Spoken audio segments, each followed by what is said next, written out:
வணக்கம். ஆகாஷ்வாணி புதுச்சேரி மாநில செய்திகள் வாசிப்பவர் சரவணகுமார்.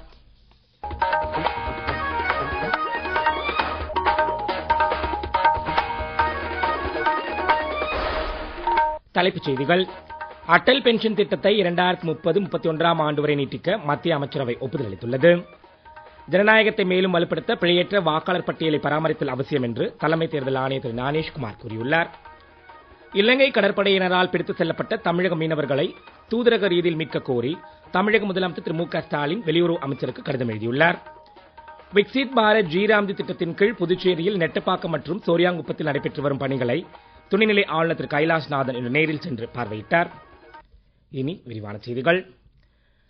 அமைப்புசாரா தொழிலாளர்களுக்கு ஓய்வூதிய பாதுகாப்பு வழங்குவதற்கான அடல் பென்ஷன் திட்டத்தை 2030-31 ஆண்டு வரை நீட்டிக்கவும், இத்திட்டம் தொடர்பான பிரச்சார பணிகளுக்கு தொடர்ந்து நிதி ஆதரவு வழங்கவும் மத்திய அமைச்சரவை ஒப்புதல் அளித்துள்ளது.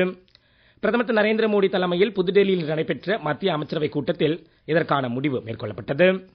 சந்தாதாரர் 60 வயதை எட்டிய பின்னர் இவரது பங்களிப்பு அடிப்படையில் மாதம் 1000 ரூபாய் முதல் 5000 ரூபாய் வரை குறைந்தபட்சம் ஓய்வூதியம் வழங்க அடல் பென்ஷன் திட்டத்தில் உறுதியளிக்கப்பட்டுள்ளது.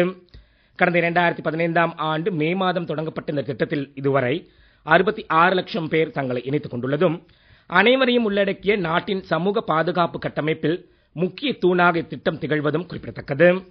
இன்று மத்திய அமைச்சரவை மேற்கொண்ட முடிவுகளின்படி இந்திய சிறு தொழில் மேம்பாட்டு வங்கிக்கு 5000 கோடி ரூபாய் பங்கு மூலதனம் வழங்கவும் ஒப்புதல் அளிக்கப்பட்டுள்ளது.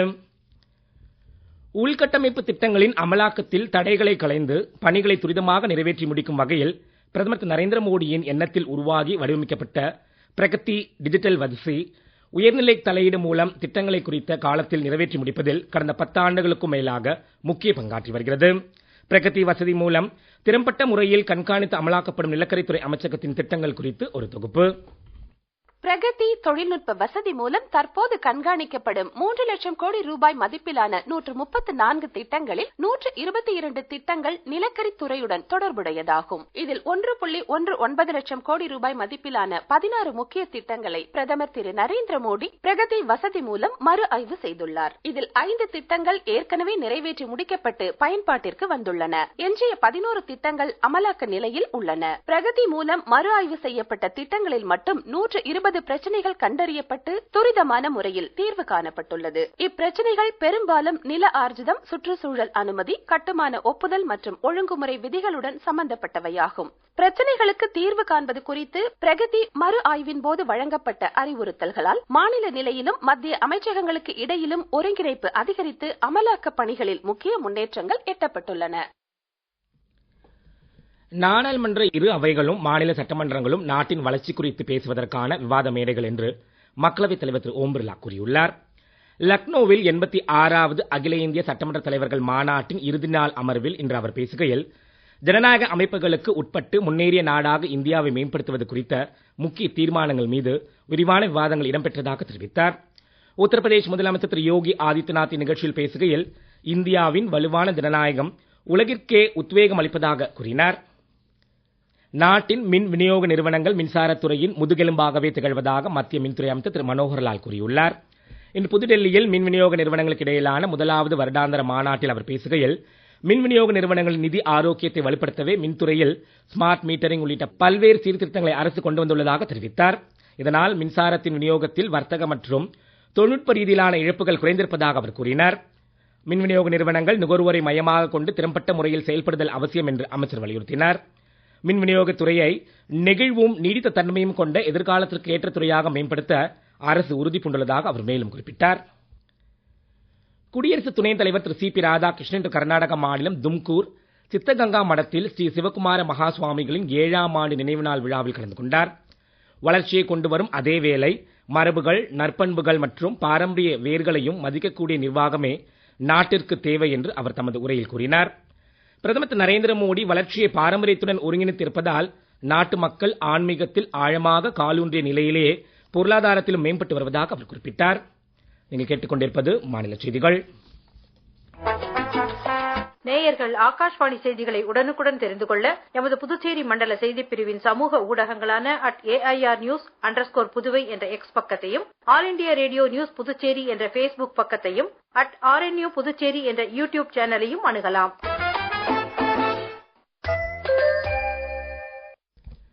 ஜனநாயகத்தின் தாயான இந்தியாவில் ஜனநாயகத்தை மேலும் வலுப்படுத்த தகுதியுள்ள எல்லா வாக்காளர்களும் அடங்கிய முற்றிலும் பிழையற்ற வாக்காளர் பட்டியலை பராமரித்தல் அவசியம் என்று தலைமை தேர்தல் ஆணையர் திரு ஞானேஷ்குமார் கூறியுள்ளார்.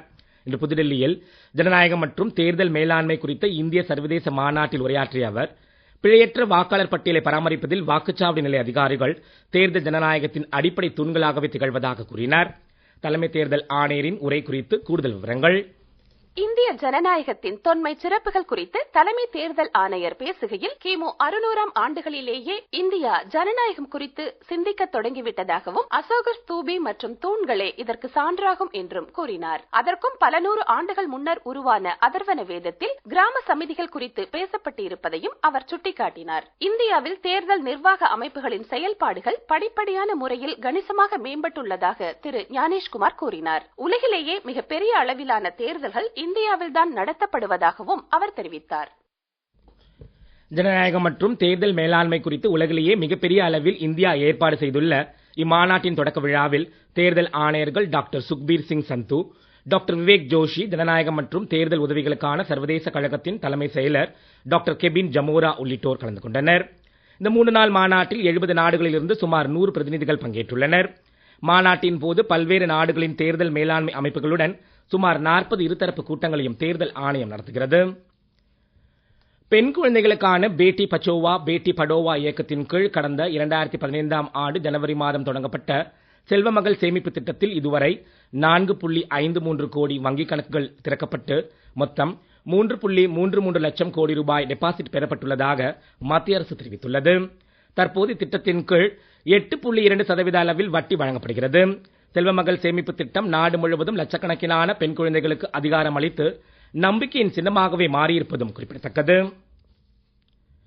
இலங்கை கடற்படையினரால் பிடித்து செல்லப்பட்ட தமிழக மீனவர்களையும் அவர்களது படகுகளையும் தூதரக ரீதியிலான நடவடிக்கைகள் மூலம் உடனடியாக மீட்க கோரி தமிழக முதலமைச்சர் திரு மு.க. ஸ்டாலின் வெளியுறவு அமைச்சர் டாக்டர் ஜெய்சங்கருக்கு கடிதம் எழுதியுள்ளார். தமிழக மீனவர்களும் அவர்களது படகுகளும் இலங்கை கடற்படையினரால் மீண்டும் மீண்டும் பிடித்து செல்லப்படுவது ஆழ்ந்த கவலைக்குரியது என்றும் அவர் கூறியுள்ளார். இன்று அதிகாலை கோடியக்கரை அருகே மீன்பிடித்துக் கொண்டிருந்த போது இலங்கை கடற்படையினரால் பிடித்து செல்லப்பட்ட 7 தமிழக மீனவர்கள் மற்றும் 2 படகுகளையும் சேர்த்து இதுவரை 90 தமிழக மீனவர்களையும் 254 படகுகளும் இலங்கை வசம் இருப்பதாக தமிழக முதலமைச்சர் மேலும் தெரிவித்துள்ளார். விக்சித் பாரத் ஜீராம்ஜி திட்டத்தின் கீழ் புதுச்சேரியில் நெட்டப்பாக்கம் மற்றும் சோரியாங்குப்பத்தில் நடைபெற்று வரும் பணிகளை துணைநிலை ஆளுநர் திரு கைலாஷ்நாதன் நேரில் பார்வையிட்டார். நெட்டப்பாக்கத்தில் கால்வாய் தூர்வாரும் பணியில் ஈடுபட்ட பெண்களை அவர் சந்தித்து கலந்துரையாடினார். வேலை நாட்கள், ஊதிய விவரங்கள் மற்றும் பணியில் உள்ள சிரமங்கள் குறித்து அவர் கேட்டறிந்தார். தொடர்ந்து சோரியாங்குப்பத்தில் அறுவடை களம் ஒன்றும் நெல் சேமிப்பு கிடங்கு அமைப்பதற்கான கட்டுமான பணிகளில் ஈடுபட்டிருந்த தொழிலாளர்களையும் துணைநிலை ஆளுநர் சந்தித்து கலந்துரையாடினார். ஏனாமில் கால்நடைகளுக்கான ஆம்புலன்ஸ் சேவையை மண்டல நிர்வாக அதிகாரி திரு அங்கித் குமார் இன்று தொடக்கி வைத்தார். ஏனாம் பகுதி உட்பட்ட 8 கிராமங்களுக்கு இந்த வாகனம் வாரம் 5 நாள் சேவை வழங்கும் என எமது ஏனாம் நிருபர் தெரிவிக்கிறார். தமிழ்நாடு மற்றும் புதுச்சேரி காரைக்கால் பகுதிகளில் இன்றும் நாளையும் வறண்ட வானிலை நிலவக்கூடும் என்றும் அதிகாலை வேளையில் ஓரிரு இடங்களில் லேசான பனிமூட்டம் காணப்படும் என்றும் சென்னை வானிலை ஆய்வு மையம் தெரிவித்துள்ளது. நீலகிரி மாவட்டம் மற்றும் கொடைக்கானல் மலைப்பகுதிகளில் ஓரிரு இடங்களில் இரவு அல்லது அதிகாலை வேளையில் உறைபனிக்கு வாய்ப்பிருப்பதாகவும் தெரிவிக்கப்பட்டுள்ளது. இதற்கிடையே கடந்த 24 மணி நேரத்தில் அதிகபட்சமாக ஈரோட்டில் 33.4 டிகிரி செல்சியஸ் வெப்பநிலை பதிவாகியுள்ளது. சமவெளி பகுதிகளை பொறுத்தவரை தருமபுரியில் 16.5 டிகிரி செல்சியஸ் மற்றும் கொடைக்கானலில் 4 டிகிரி செல்சியஸ் குறைந்த வெப்பநிலை பதிவாகியுள்ளது. ஆடவர் கிரிக்கெட்டில் இந்தியா நியூசிலாந்து அணிகளுக்கு இடையே 5 போட்டிகள் கொண்ட 20 ஓவர் தொடரில் முதலாவது போட்டி நாக்பூரில் இன்று மாலை நடைபெற உள்ளது. மகளிர் கிரிக்கெட்டில் குஜராத் உத்தரப்பிரதேச அணிகளுக்கு இடையிலான WPL போட்டி வதோதராவில் நாளை மாலை நடைபெறும். மீண்டும் தலைப்புச் செய்திகள். அடல் பென்ஷன் திட்டத்தை 2030-31ஆம் ஆண்டு வரை நீட்டிக்க மத்திய அமைச்சரவை ஒப்புதல் அளித்துள்ளது. ஜனநாயகத்தை மேலும் வலுப்படுத்த பிழையற்ற வாக்காளர் பட்டியலை பராமரித்தல் அவசியம் என்று தலைமை தேர்தல் ஆணையர் திரு ஞானேஷ்குமார் கூறியுள்ளார். இலங்கை கடற்படையினரால் பிடித்து செல்லப்பட்ட தமிழக மீனவர்களை தூதரக ரீதியில் மீட்க கோரி தமிழக முதலமைச்சர் திரு மு.க. ஸ்டாலின் வெளியுறவு அமைச்சருக்கு கடிதம் எழுதியுள்ளார். விக்சித் பாரத் ஜீராம்ஜி திட்டத்தின் கீழ் புதுச்சேரியில் நெட்டப்பாக்கம் மற்றும் சோரியாங்குப்பத்தில் நடைபெற்று வரும் பணிகளை துணைநிலை ஆளுநர் திரு கைலாஷ்நாதன் நேரில் சென்று பார்வையிட்டார். இத்துடன் செய்தியறிக்கை நிறைவு பெறுகிறது. வணக்கம்.